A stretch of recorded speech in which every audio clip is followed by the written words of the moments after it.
Hey everybody, this is SecureAcresNaturalBees.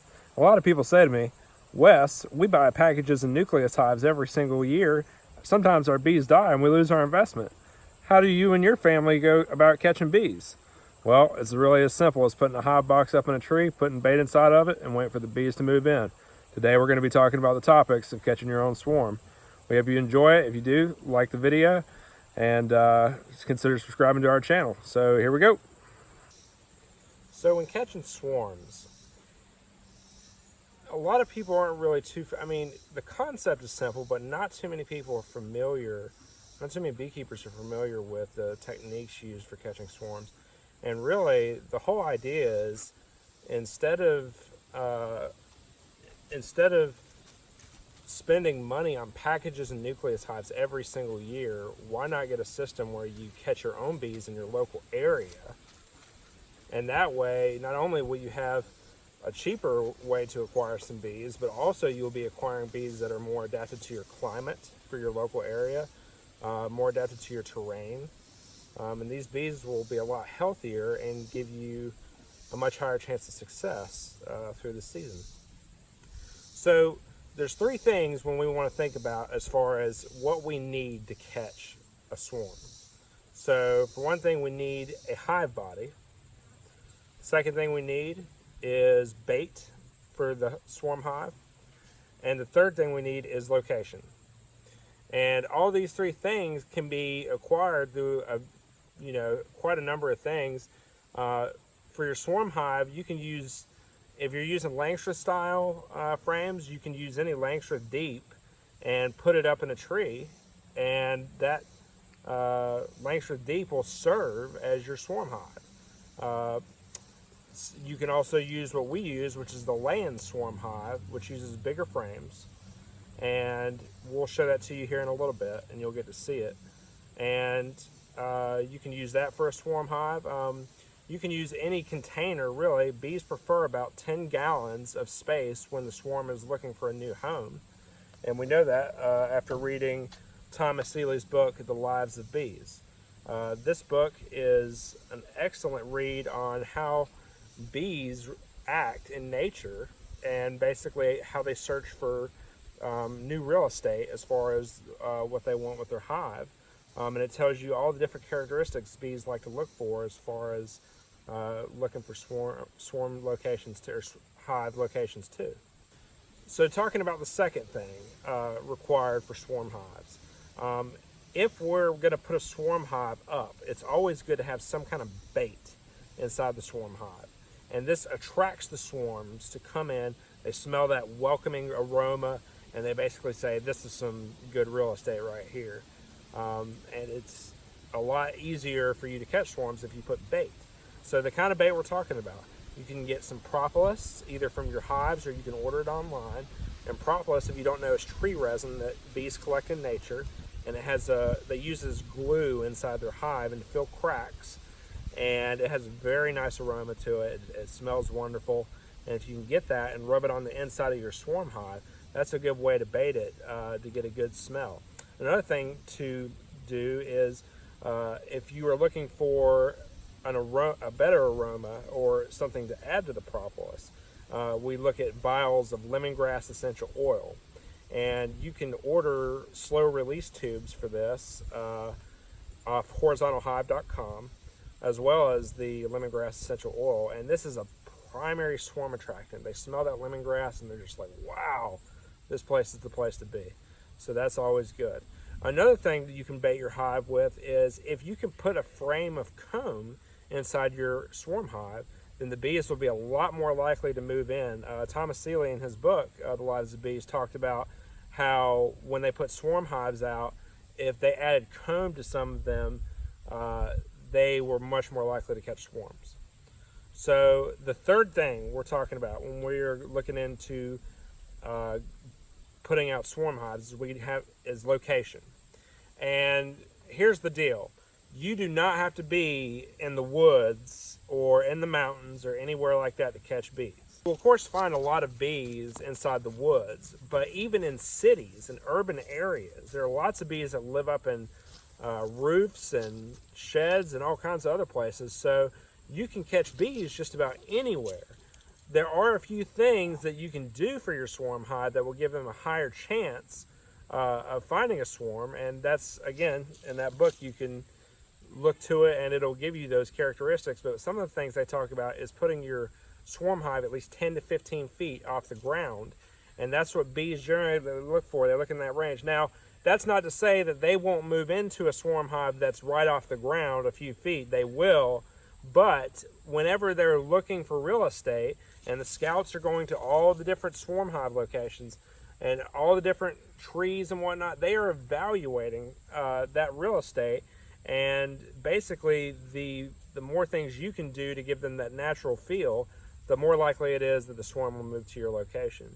So, you know, setting them off about 10 to 15 feet off the ground, a container that is about 10 gallons big, deep, that is a really good, that, I mean, they like that amount of space when they look for a new hive. And so, you know, as far as that goes, I mean, that helps your situation if you can get it 10 to 15 feet off the ground, if you can get about 10 gallons of space.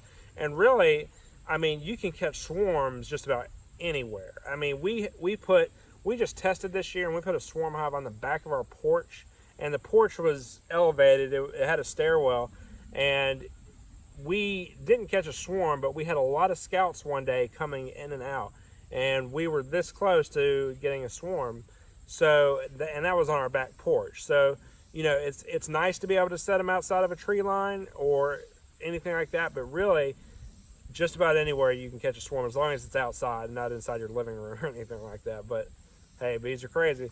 So those are the primary things that we'll look for. So now we'll look at the swarm hive, and we'll talk about basically how we design ours, and you can look at ours for reference, or you can go somewhere else. So here we go. So this is our swarm hive that we use. It is a land swarm hive. And this swarm hive has been very successful for us. We have deployed a total of 6 swarm hives over the season, and we've caught 4 swarms. So we've done pretty well this season. We've just had a lot of fun catching the bees, and it's been a far cry of a difference from buying packages and nuke hives. You know, it's just a lot different. So let's just talk about the insides and what we got going on in here. So of course we have an entrance disc that we use, and we keep it open while we are, of course, trying to catch a swarm, or they're building comb on the inside. And then we also have ventilation for when we need to move them out of the tree and get them into their main hive. And then the bottom part here is a queen excluder. So we got that going on. We also have 2 ventilation holes right here. These are screened on the inside, and this just to allow airflow to get through the hive, and so they don't get too cooked on the inside. So if we look on the inside here, you'll see we have 7 lands frames, and they're pretty close together. I mean, you won't have too many bees up on top, but and if we take the frames out,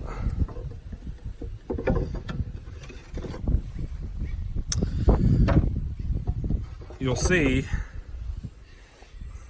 that we set them up with this wax on this frame, and this is always good to set a little bit of wax or some kind of foundation when you're setting frames out to get swarms, so they'll build comb on your entire frame. And for us, we haven't had any cross comb yet.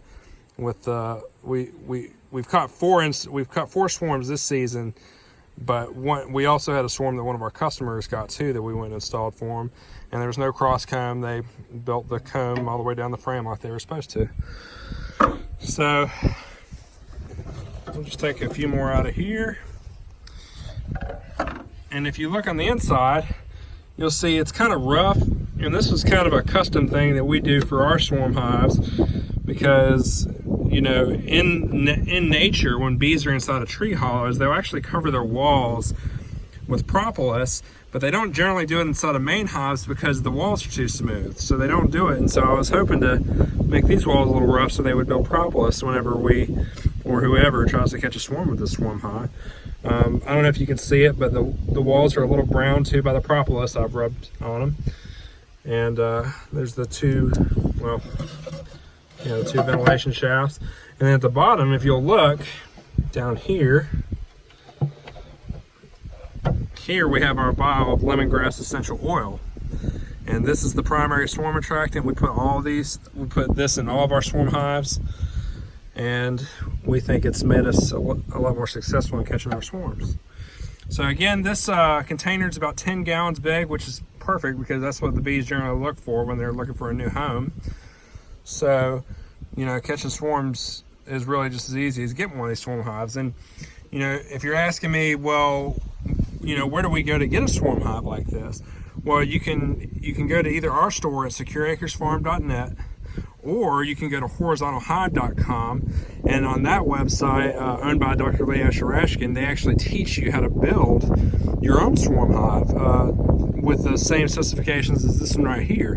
So you can go learn to build your own for free, and it doesn't cost you any money. The plans are free. So we think that these are really good swarm hives. If you don't want a laying swarm hive like this, of course, like I said, you can use a Langstroth Deep, and that generally works good too. And that's it for this swarm hive. So if we want to talk about like the prime real estate to put a swarm hive, then we're talking about on the edge of tree lines in very wooded areas. And this is kind of the best kind of space you can find, because there's always going to be swarms inside the woods, and they like to have access to the outside. And so putting your swarm hive up in a tree on a tree line is a really good spot. Now, like I said earlier, you don't have to put your swarm hive in a tree line or anything like that. Like, you can put them on your back porch, but this is like the prime kind of location if you have access to it. So real quick, again, the tree or the swarm hive is about 10 to 15 feet up in the air, and that's where the bees look. One thing that I have to address is very important. When you put your swarm hive up in a tree, it is extremely important that you make sure it is level. And I mean level both ways. If your swarm hive is not level, the bees will build their comb in accordance to gravity. And a lot of times this can lead to cross comb. It can lead to, it's just all kinds of bad stuff. So when you put your swarm hive in a tree, you have to make sure it's level, absolutely. This particular swarm hive right here caught us a swarm back in May at a tree over yonder. And so we decided to move it over here, and we think this will be a really good spot. We actually had a lot of scouts come one day to this swarm hive, and we thought we had a swarm, but they just, sometimes the bees just don't want it and they'll go somewhere else. And that's what they did for us. So we're still waiting for some to move in here, and we'll get them a good hive set up. So there you go. So that pretty much wraps up our video as far as catching swarms. Just remember, all you need is a swarm box, bait for it, and location, and that's basically it. And you can catch swarms too. It's a lot easier than buying packages and nucleus hives. Trust me, I've done it. I've spent thousands of dollars on bees, and now that I've learned how to catch swarms, I try to tell as many people about it as I can, because it just seems like the much more efficient way. And remember, when you're getting swarms, you're getting a lot healthier bees too. So if you like the video, give us a like. Please consider subscribing. We'd love to have you as part of our community, and we'll see you soon.